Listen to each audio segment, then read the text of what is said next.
Alexandra, frage die Karte, zeige mir einen Weg. Schönen guten Morgen, ihr Lieben. Wir machen es heute mal ein bisschen anders. Welche Energien für die Woche begleiten euch? Ich mache ein kleines Auswahlorakel, also nichts Kollektives. Und wir schauen uns an, welche Botschaft da diese Woche mit will. Wir haben unterm Deck, und das finde ich toll, den Helfer der Fülle. Hier ist es so, dass vielleicht viel zu tun ist, dass man gut organisiert sein soll, aber wenn man alles geplant hat, kann man die Ärmel hochrollen und anfangen. Eine Woche, wo wir vom Schutzengel unterstützt sind und wo so die liebevolle, loyale Qualität mit dabei ist. Wir haben hier den Klee drauf, ne? Könnte hier auch um ein bisschen Glück gehen.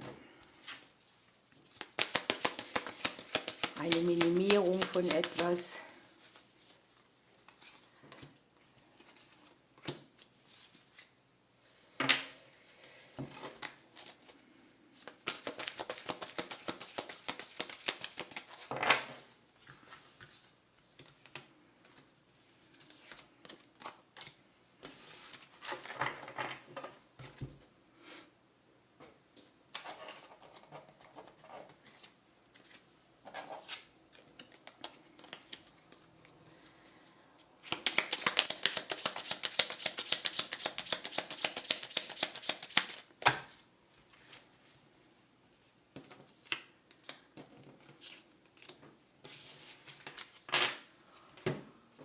Und dann nehmen wir noch Lennys.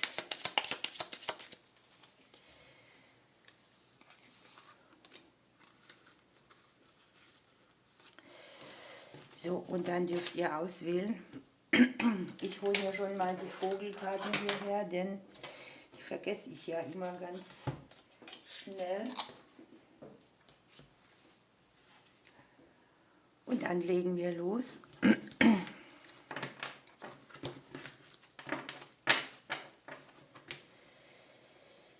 Ich nehme diese Seite. Botschaft für die Woche. Gucken wir mal zuerst, was kommt.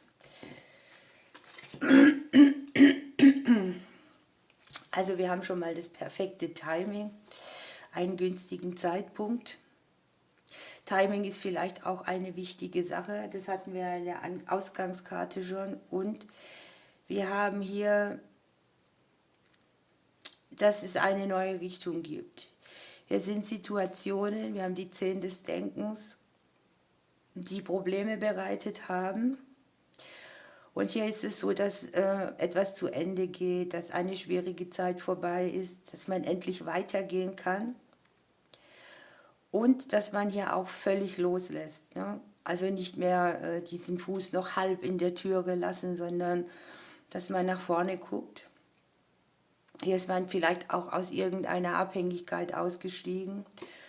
Oder wir gucken ja in die Woche, man steigt aus. Wir haben hier Zeichen, die wir kriegen, wo die neue Richtung hingeht. Man sucht vielleicht wieder mal etwas Sinnvolles. Und hier ist so die Veränderung, die wir vornehmen dürfen, die auch tatsächlich dem entspricht, was wir wollen. Also der Zeitpunkt ist sehr gut dafür. Wir haben hier die Finanzen, die Selbstständigkeit. Vielleicht geht es bei euch um Geld. Geld, das die Selbstständigen betrifft, Geld, das von Ämtern oder Behörden kommt, finanzielle Unabhängigkeit. Das andere ist, dass man so ein bisschen guckt,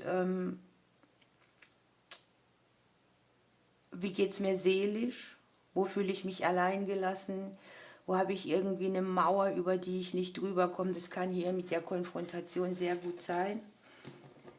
Ja, das passt auch. Wenn hier etwas weggeht, was schwierig war, können wir wieder erneut Zukunftspläne schmieden. Vielleicht überlegen wir auch, wie wir mit den Finanzen in Zukunft handeln, wo wir uns ein bisschen zurücknehmen oder wo wir was investieren. Es kann ja auch ein Glaubenssatz sein, ne? Dass man irgendwie nicht weiterkommt. Oder dass eben einfach finanzielle Themen dafür sorgen, dass man in die Zukunft guckt, wie geht es da weiter. Wo habe ich auch so einen Glaubenssatz, der mir sagt, ich habe eine Thematik mit dem Thema Versorgtsein. Aber wir haben hier die Regenbogenforelle und da sind unerwartete Begegnungen, auch unerwartete Gewinne. Also hier mit Gewinn sage ich irgendwie auch, man rechnet nicht mit was, dass es gut ausgeht. Manchmal ist es auch ein persönlicher Gewinn. Und es geht um das Buntsein im Leben. Im Prinzip ist die Regenbogenforelle hier ein Glücksbote zu Reichtum und Fülle, aber auch zu unerwarteten Liebesbegegnungen zum Beispiel oder Glücksfällen an sich.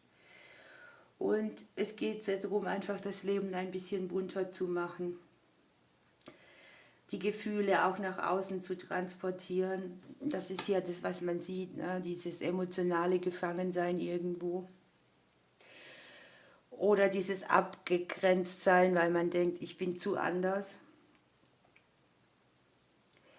Und es ist eine Zeit, auch wo wir sehr viele Zeichen und Hinweise und Antworten kriegen über Gefühle und Gedanken. Man wird von der Strömung des Lebens ein bisschen mehr getragen und es geht sehr viel um Erkenntnisse. Und das eigene Strahlen ist ja auch angezeigt. Ne? Eigentlich eine super Energie. Die könnte alle, die diese Seite gewählt haben, tatsächlich bereichern. Emotional und auch finanziell. So, wir haben den Eichelherr. Ich fliege in dein Leben und bringe dir Großzügigkeit und Vertrauen.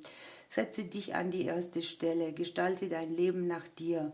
Stehe zu dir, deinen Bedürfnissen und finde so in die Freude zurück. Sehr schön, hier kann man ein emotionales Gefängnis irgendwie auch sprengen. Ne? Gucken wir uns die andere Seite an. Was habt ihr hier Schönes? Auch eine gute Karte, die 10 der Fülle, die 5 der Fülle. Meditation bringt Antworten. Die berufliche Situation kann sich hier zeigen. Ein wichtiger Anruf und die Kröte. Aber wir schauen erstmal, was die Tarotkarten hier mitgeben. Hier ist es so, dass man vielleicht jemand mal die Hand reicht. Hier ist es so, dass man das Gefühl hat, man müsste alles alleine machen. Man kann die Hilfe der Menschen nicht annehmen. Hier ist, wenn Herausforderung ist, eine Herausforderung, die nicht immer geht, sondern die vorübergehender Natur ist. Und da darf man ruhig auch mal um Unterstützung bitten. Ne? Dann haben wir die 10 der Fülle. Hier sieht man irgendwie, dass man zufrieden auf die Dinge guckt, die man hat. Für alle ist irgendwie gesorgt, man arbeitet zusammen, man arbeitet sich vielleicht auf einen guten Ruhestand auch hin. Hier ist sehr viel Gnade und auch das Ding, dass man das Gute vom Schlechten unterscheiden kann. Wie gesagt, hier, wenn ihr Antworten sucht, holt sie aus dem Innern raus. Denn hier ist sowieso etwas, was sich offenbaren wird. Und auf alle Gespräche auch achten. Die Lennys, die sagen hier, möglicherweise gibt es Verstrickungen im beruflichen Bereich oder ihr habt hier irgendwelche Themen auch mit Eltern, hier in diesem Fall Mütter, die mit dem Gefühl einhergehen, ich kann mich nicht stabil bewegen auf dieser Welt, ich fühle kein Gleichgewicht, ich bin nicht ausgeglichen. Für die anderen kann es auch eine Konkurrenz sein im Beruf oder ein Giftstachel, der da sitzt oder eine Sache auch, wo man der Berufung mehr folgen darf oder die an diesem Ding arbeitet, dass man sich nicht verstrickt, sondern ausgeglichen fühlt. Jetzt habt ihr hier die Kröte mit dabei. Die schickt euch Zeichen, die wichtig sein können, hier in dem Fall vielleicht auch über Gespräche. Ne? Und auch von oben, also Achtsamkeit ist gefragt in dieser Woche. Hier ist es so, dass hier möglicherweise ein Rat daherkommt, der sehr unterstützend für euch ist. Hier ist sehr viel Innenschau.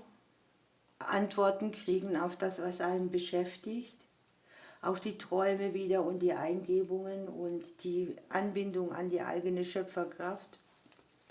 Und es gibt hier noch eine Situation oder eine Aussage, die sagt, guck nicht so sehr auf das Außen oder auf das Äußere oder auf Äußerlichkeiten, denn da ist der wahre Reichtum nicht, sondern der innere Reichtum, dieses Zufriedensein, dieses Draufgucken, dass alles sich zum Besten oder für alle zum Besten ereignet, das möchte sich für diese Woche hier entfalten.